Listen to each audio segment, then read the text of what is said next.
ব্লগটা কীভাবে শুরু করছি আশা করছি বুঝতেই পারছো তোমরা। তো কেমন আছো তোমরা? আশা করি তোমরা সবাই খুব ভালো আছো, আমরাও খুব ভালো আছি।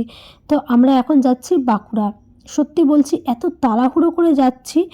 তো সকাল থেকে যথারীতি আমার ছেলে খুব কান্নাকাটি করেছে, সারা রাত ঘুমায়নি তার গতকাল রাতে। তো এত কান্নাকাটি দেখে আমার হাজব্যান্ড বলছে আর ছেলেটাকে কান্নাকাটি করাতে হবে না, তো ওকে আর কাঁদাতে হবে না, তুমি চলে আসো বাঁকুড়া, একদিন থেকে তারপর আবার চলে যাবে। তো বাঁকুড়াটা তো কাছে না, তাই না? এতটা দূর। তো আমার আমার হাজব্যান্ড বললো তুমি বাবাকে বলো দুর্গাপুর অবধি নামিয়ে দিতে, তারপর দুর্গাপুর থেকে তুমি তো আসতে পারবে। আমি বললাম ঠিক, হ্যাঁ দুর্গাপুর থেকে আসতে পারবো। তো তার জন্য বাবা আমাকে ট্রেনে উঠিয়ে দিল।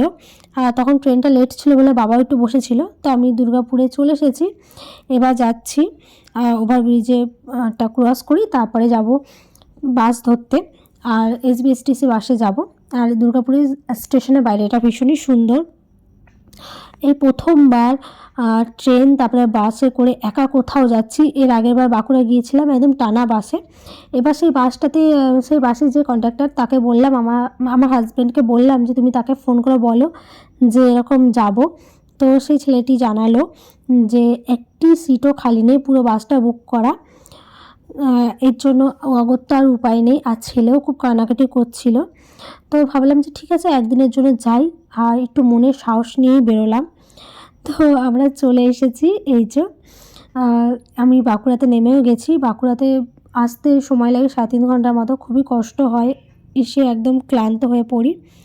তো চলো এবার বাবুকে নিয়ে একদিনের জন্য চলে এলাম বাঁকুড়াতে ঘুরতে। আর একদিনের জন্য তো এসে কোনো লাভ নেই, যেন মনে হয় শরীরটাকেই কষ্ট দেওয়া। আর এই যে আমি রুমে চলে এসেছি। রুমটা আমার হাজব্যান্ড একদম পরিষ্কার পরিচ্ছন্ন করেই রেখে দিয়েছিল। আর এখানে আমার অবস্থা দেখো, মানে ভীষণই খারাপ অবস্থা। সকাল থেকে বাবুকে এসে বোঝানো, তারপরেও তো সে বুঝলো না। কষ্ট হচ্ছে। তো এখন বাজে 5টা বেজে গেছে, আর মাথাটা বিভৎস ধরে আছে। টুবাই বললো রাস্তাতেই যে এখানে চা খাবে। আমি বললাম না, বাড়িতে যাই, আগে জামা টামা চেঞ্জ করি, তারপরে চা খাবো। আর ছেলেও ওইদিকে পাটা ধুতে গেছে। আরও বাঁকুড়াতে কতটা ভুলেও যাচ্ছে, এত ক্লান্ত হয়ে গেছি।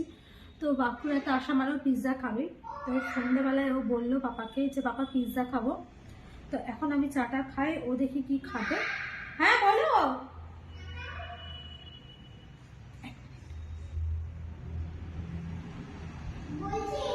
না না না, হ্যাঁ ওইটা।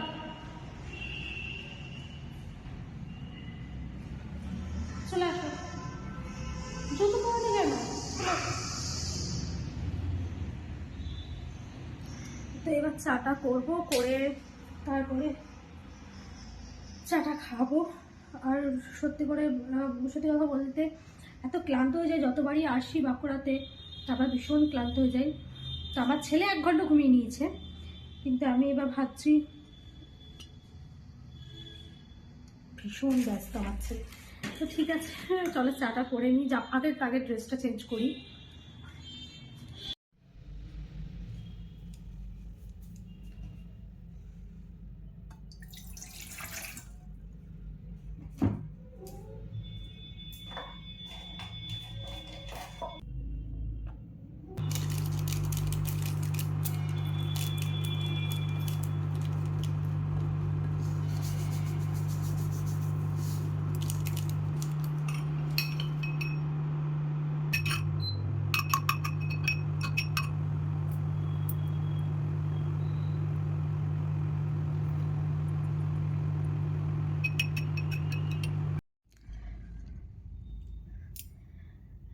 চা আর মুড়ি এখন এটাই খাই, প্রচণ্ড মাথা ধরে আছে।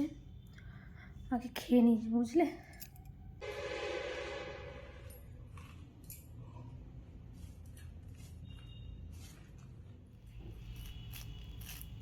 এসে পিৎজা চাই বল। ঠিক হয়ে বসো।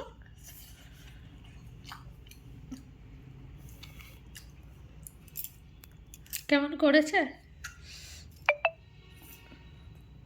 খাও, আমি একটা খাবো। আমি একটা খাবো। আলে বাবালে।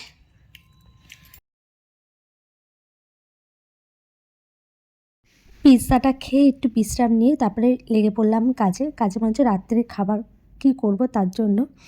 আর আজকে একটু তাড়াতাড়ি খেয়ে শুয়ে পড়বো। টুবাই ভাত করে দিয়েছিল, আমি ভাবলাম ডাল আর ডিমটা ভেজে নিই।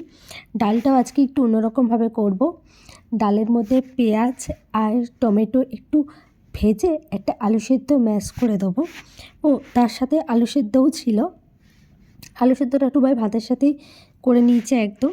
এই যে পেঁয়াজ আর একটুখানি টমেটো দিচ্ছি, টমেটোটা বেশি দেবো না।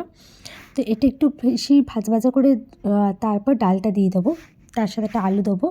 আর ছেলের ডালটা সেদ্ধই রেখে দেবো, ছেলেকে আর এই ডালটা দেবো না। তার কারণ হচ্ছে এর মধ্যে আমি একটু লঙ্কা গুঁড়ো দেবো। অনেক দিন ধরে ইচ্ছা ছিল এইরকম খাবো, এইভাবে খাবো, কিন্তু হচ্ছিল আর না। তো আজকে ভাবলাম আজকে এইভাবে করে নিই। এই যে পেঁয়াজ আর টমেটোটা একটু ভাজা হোক, এরপর একটা আলু সেদ্ধ আমি দিয়ে দেবো এর মধ্যে। তারপর আমি ডাল সেদ্ধটা দিয়ে দেবো এখানে। আর কিছুটা ডাল আমি তুলে রেখেছি ছেলের জন্য, ছেলে ওইটাই খেয়ে নেবে। তো চলো এবার ডালটা হয়ে যাক, তারপর খানিকক্ষণ পর ছেলেকে খাইয়ে আমিও খেয়ে শুয়ে পড়বো। আর ভালো লাগছে না জানো তো, এবার মনে হচ্ছে আর চোখ দুটো খুলে রাখতে পারছি না। তো চলো, আমার ডাল রান্না করা রেডি, আলু সেদ্ধ মাখা হয়ে গেছে, ডিম ভাজা হয়ে গেছে। এবার ছেলেকেও খাইয়ে নিই, নিজেও খেয়ে নিই। আর ব্লগটা এখানেই শেষ করছি। কেমন লাগলো ব্লগটা অবশ্যই জানিও। যদি তোমরা ইউটিউব থেকে দেখে থাকো তাহলে সাবস্ক্রাইব করে দিও চ্যানেলটা, একটা লাইক করে দিও। আর ফেসবুক থেকে দেখলে পেজটাকে ফলো করে দিও। আর আমার কোথায় কী ভুল হচ্ছে অবশ্যই কমেন্টের মাধ্যমে জানিও। যদি ব্লগগুলো ভালো লাগে তাহলে